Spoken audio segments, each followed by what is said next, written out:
I don't know about all of you, but I love rag mags.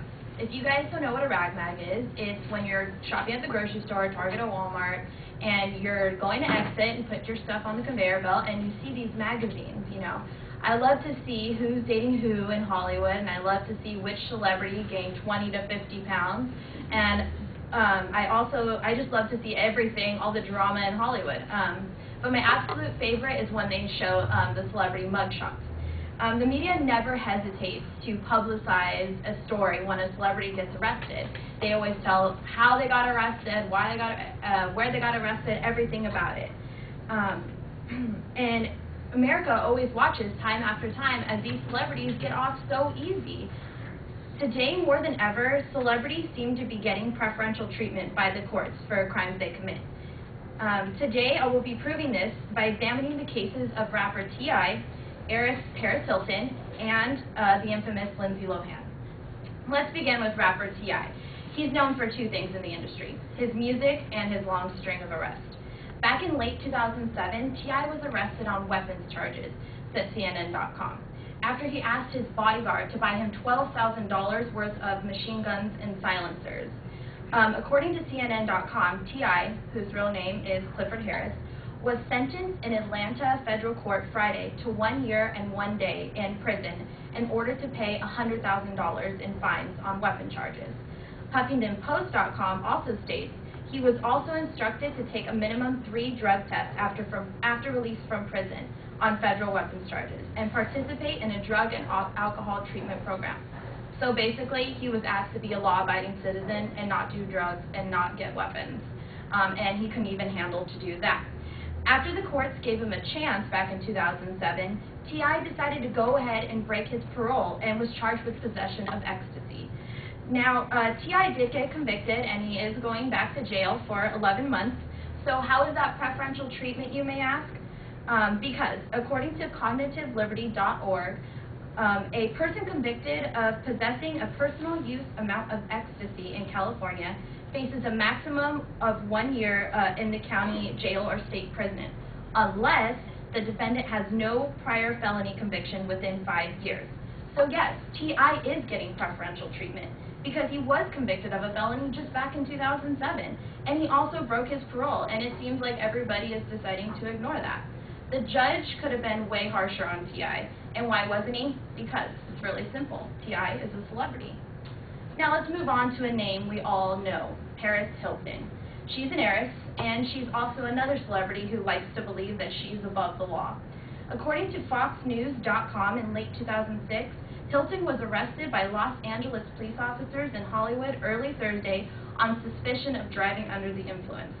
For that offense, she ended up getting 3 years probation. In February of 2007, she was caught driving on a suspended license and claimed that she didn't even know it was suspended, and was later sentenced to 45 days in prison. And guess what, folks? She only ended up serving 23. TrafficViolationLawFirms.com states that the average sentence for someone driving on a suspended license is 30 to 60 days. So as you can see, Paris served less than the average jail time for someone who drives on a suspended license. And now Paris is in trouble again. She is now facing felony charges for possession of nearly 1 gram of cocaine. Her defense, she thought it was gum. Maybe this time the courts and the judge will actually give her a jail sentence she deserved. And last but not least, the biggest hot mess of them all, Lindsay Lohan. We all know the stories about Lindsay Lohan. She's always in and out of rehab and running muck in Hollywood. One of Lindsay's most recent mistakes was violating her parole from a 2007 drug case. Lindsay was supposed to serve a 90-day stint in jail for her crime, but KTLA reports that the 24-year-old actress was sentenced to 90 days in jail, but spent only 14 days in jail because prison overcrowding. If that's not preferential treatment, I don't know what is. KTLA also states that other inmates believe that Lindsay was getting preferential treatment. Lohan's mother, Dina, and sister Allie were allowed to visit there during the week on a Wednesday, when all the other inmates had to wait till the weekend to even see their families or their visitors. And KTLA also learned the actress could order food from a special store and get certain items delivered right to her jail cell that the jail wouldn't give her. Jail and prison are meant to punish the criminals. It's not meant to be a vacation. Lindsay is the most perfect example of getting preferential treatment by the courts and in jail. Some of you may say that celebrities do deserve preferential treatment. I mean, you know, they are famous, they do make a lot of money, so putting them in jail or putting them in front of a judge could, you know, harbor some issues. But what kind of message is that sending to society? That if you're a celebrity and you make millions of dollars, you're allowed to bend our legal system? It is not even a question, it's a fact. Celebrities do get preferential treatment, and I have shown it in the cases of T.I., Paris Hilton, and Lindsay Lohan. So folks, if you like to break the law and become a celebrity, not only will you get off earlier, you will have special treatment in and out of jail, and your arrest will only make you more famous.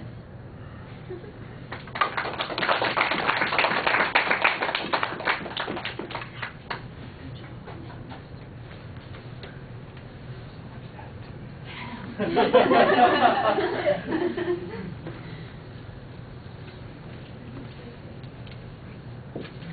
doesn't annoy me that they have millions of dollars and they're just doing it.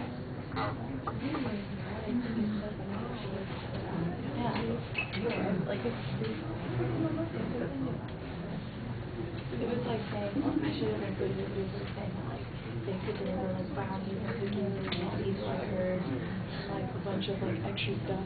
Yeah.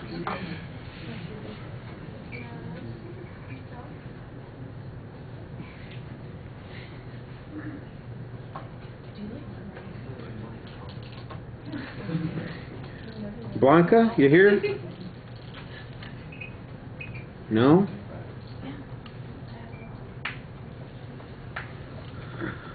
All right, well, I'll tell you what I thought. No, look, the topic's kind of interesting. You're basically making a claim of fact here that you're going to prove to us. You set it up structurally. It's basically inductive reasoning. You've got 3 examples that you're going to use to prove this. I think you could use a little bit more information on generalization. This would be a good place maybe for some additional specific instances to cite toward the end of the speech, maybe in your summary say, and if you don't believe me, don't just pay attention to the 3 celebrities that we talked about, don't forget X, Y, Z, Q, R, and S that you probably heard about too, that have been, where the situations have been the same. And I think that would make your argument a little bit stronger. You give us good details on each of the examples that you're talking about, an explanation about why you think the treatment is special, and I thought that that was pretty clear. Although my memory is, unfortunately, because it was in the news all the time, that some of the sentences that you mentioned, I don't know anything about T.I. I couldn't pick him out in a lineup if my life depended on it. But Lindsay and Paris I have encountered and seen, and I remember hearing the stories about it. Like the whole thing with Paris, for example, and the number of days that she served, her release was pretty standard in terms of the amount of time that was in there. So I think there's one of those things that you need to consider, because there are going to be people who remember hearing that sort of 23 days. Yeah, but the truth is a lot of people, they serve half the time they get sentenced to. It's because the prisons and the jails are so overcrowded and they don't have the time to accommodate them. The Lindsay Lohan data I think is a little bit more useful because you have some definitely unique characteristics. I think you, on the T.I. case, like I said, I don't know anything about that particular case. You say the causality is that the person is a celebrity.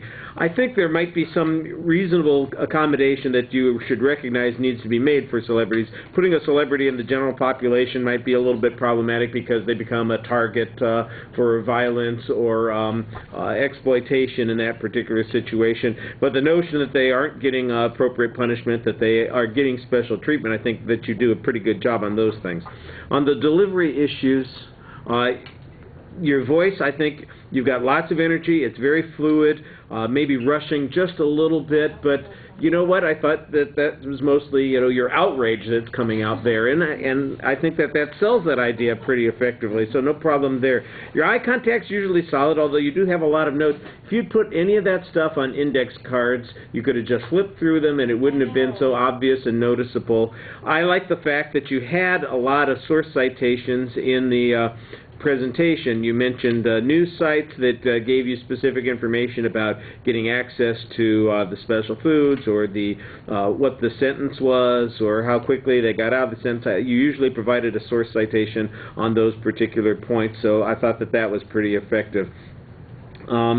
Like I said, I thought the issue on Paris Hilton was maybe a little bit underdeveloped. And then I think you need to have a more general view of the subject also, about how these things are supposed to work, why celebrities are treated a little bit differently. You seem to be going off on the 3 cases that are most egregious in your mind, but I think we want a broader generalization at this point. All right, thank you.